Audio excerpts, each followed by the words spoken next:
ปุดจ็อกกี้มาแล้วจ็อกกี้มาแล้วโอ้ยจ็อกกี้ได้รถใหม่พี่น้องบนยู่ไปใส่แล้ว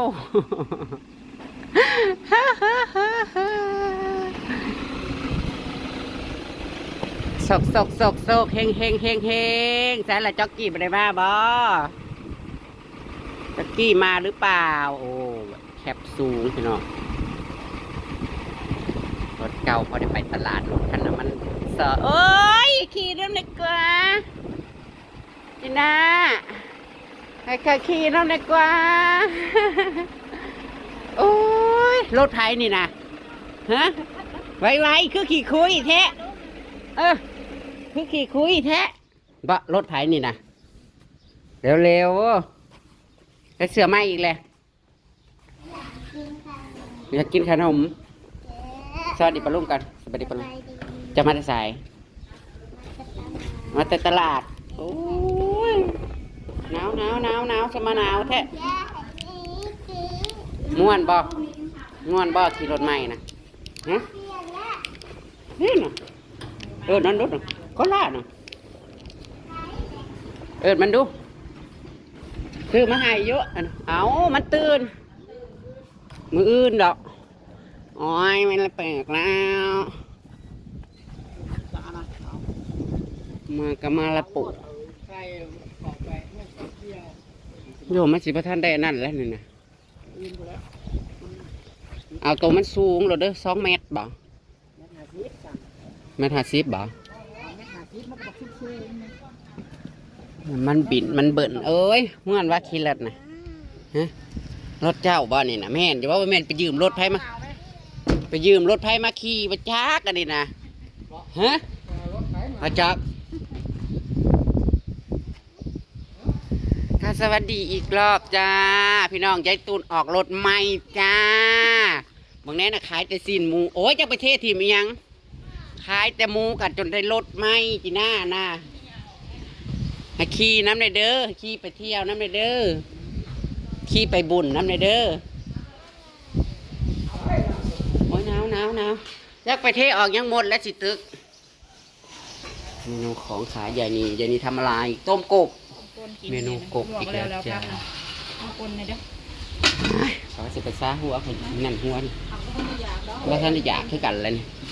นี่มื้อเช้าเนี่ยอากาศเย็นๆนี่แห้งก็ไม่อยากกินฮอตข่าวพี่น้องสวัสดีอีกรอบเด้อจ้าสวัสดีเต็มสวยๆค่ะสีลงไปท่าหัวสักก่อนจักบาทเที่ยวร่อนเก่าหัวให้ก่อนจังสีลงอันเพื่อนยายบัวน้อยนึงเพราะว่ามีพี่เพิ่นซื้อผลไม้ไปเยี่ยมไข่น้องวิ่งน้องบ่อยแต่ว่าคือสิบ่ได้อันซื้อเอานะอันนี้นะบ่ได้เสื้อใหม่เลยแม่นบ่เก่าเขาก็ใหม่เฮาใช่ค่ะเก่าเขาก็ใหม่เราจ้า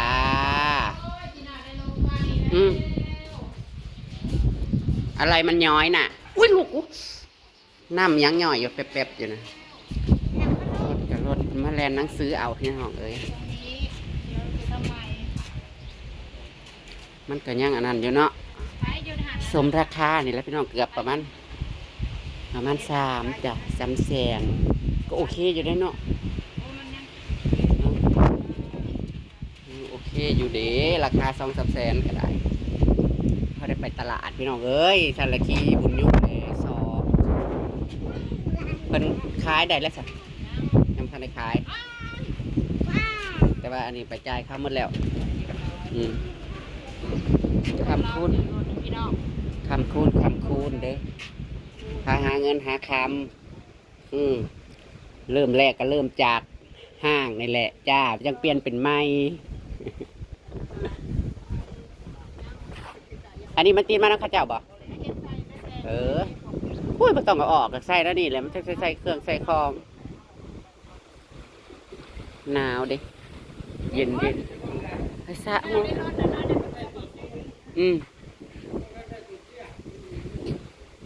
สูงใครแต่ว่ามันสูงแล้วขันเตี้ยแล้วก็แบบย่ำยังอันนี้รัก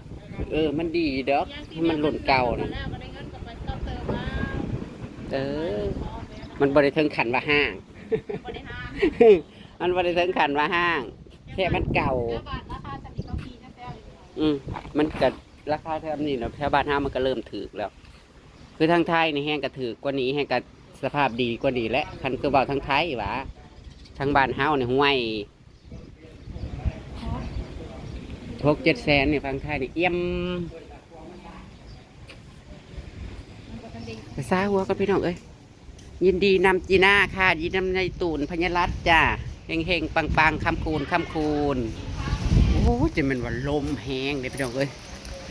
สิลงมาเยี่ยมบิ๊กบอยอันพี่อันFCว่าให้มาเยี่ยมไข่บิ๊กบอยให้ซื้อผลไม้ละเมยมาแต่บ่ได้ซื้อแต่ร้านจนเช้าแล้วก็เลยสิเอาอะไรอ่ะก็เลยว่าอันเอาเงินให้ซะ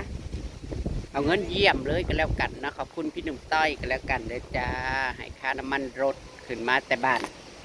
เมย่านะคะแล้วเพิ่นว่าอีปรายไปซื้อผลไม้ละไม้มาเยี่ยมน้องบิ๊กน้องบอยเพิ่นว่า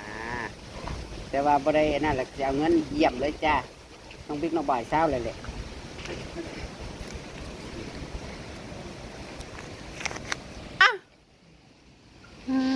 นึกว่าไปช่วยงานเขาทำไมอ่ะแต่ว่ามันล้มแห้งหรืออีหลอสายแล้วหายหรือยัง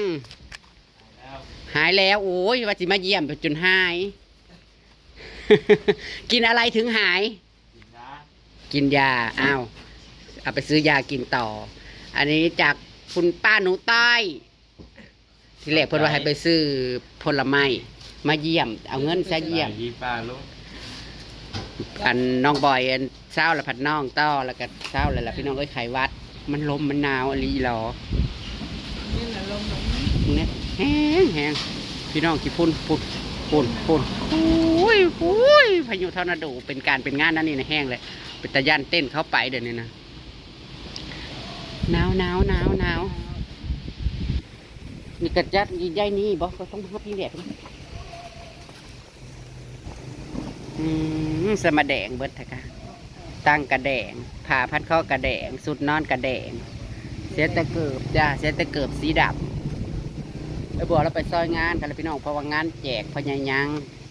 มืออื่นมือนี้เริ่มแต่ว่ามือนี้เกี่ยมของเบือนกลางของบนบอกเพราะว่าเพิ่นเสียวังเจซีลงบาทเลี้ยวนี่แหละเกิดบรรยากาศมาอื่นกันเลยเทื่อกับยายนี้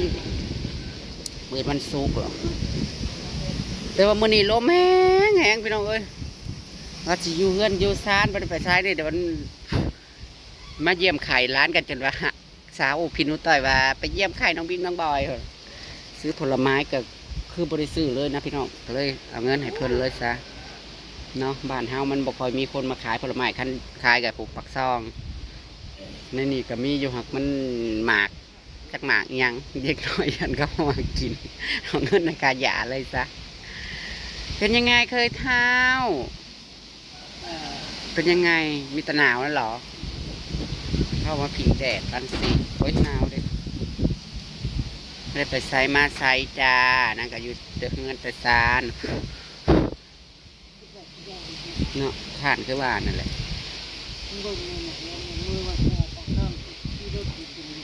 ไปพอดียวห่วยเพราะว่าและอันใส่เสื้อสีมีขี้ขาวๆนั่นขึ้นไปเขาคนแดงคือซื้อมันปักซองนะเกิดว่าล้มแล้วมันพะล้มแน่นเด็กโอ้ยไปเห็นต้องหมุนดีกว่าสุดยอดชาบดถ้าจะไปเฮ็ดแปะนั่นยังสร้างเติมมาปลูกกล้วยปฏิฐานแนวกั้งแนวอนันต์ผัดไว้พญารัตน์ผัดว่ามืออื่นที่ซื้อมาให้รอบหัวรอบสวนอะไรมึงได้ผลผลิตโอ้ยล้มหนังวึ่งนี่เป็นแต่ย่านอะไรได้ลมแห้งโพดโพเลยลงมานั่งเล่นน้ำเทยเถาจักน้อยค่ะพี่น้องค่ะขันพอได้กับมือหานอนว่าลมมาตีบ้านลมมาโอ้ยลมไปจากตายสิมาตีบ้านมันแรงคุณโอ้ยมันแรงมันก็ลมคือเก่ามันนี่นะมันลมเห็นมีเวลาบ่หรือเพิ่งเขาบริยังทำมากกับเขาไปขุดสวนขุดยังไปท่านได้ปลูกยังอยู่อ้อมหัวไปแต่ปลูกแต่ก็บอกกล้วยตึงเยิงไว้อยู่หันมือเศร้านี่ถ้าเจ้าอันเฮ็ดแทนถาดเฮ็ดได้ใส่อ๋ออยู่มองหน้าแล้วนะ นี่แหละพี่น้องเอ้ยเพื่อนหมองงานวางนี่แหละ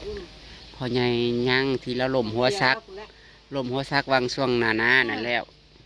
เราเสียแล้วเราป่วยแล้วเราเสียล้มแล้วก็นักไปเลยเราล้มตอนนั้นแล้วก็ ลูกชายไปแก้เอากระผ้าล้มอีกนะให้หน้านั่นแล้วก็จริงๆแล้วก็ป่วยมาแล้วดอดแดดนี่แหละแล้วผัดไปเพิ่มพลังครับซะมือนั้นรับผัดไปเพิ่มพลัง40 ดีกรีเข้าไปห่วยสุดเลยจนเซ็ตบักกล้องดังนางพิงแดดนะพี่น้องจ้านี่ก็ลงมาเงินมาให้แล้วเด้อจ้าพี่หนูต้อยขอบคุณหลายๆเด้อจ้ากินแห้งสุขภาพแข็งแรงค่ะตามคลิปหนักแล้วกันพี่น้องแค่สิไปใช้มันลมมันแรงนี่จะเฮ็ดยังมีแต่ตะแลบแก็บกับบนอนแค่นั้นแหละเนาะมึงเนี่ยผูกขี้ฝุ่นนะขี้ง่ายนะ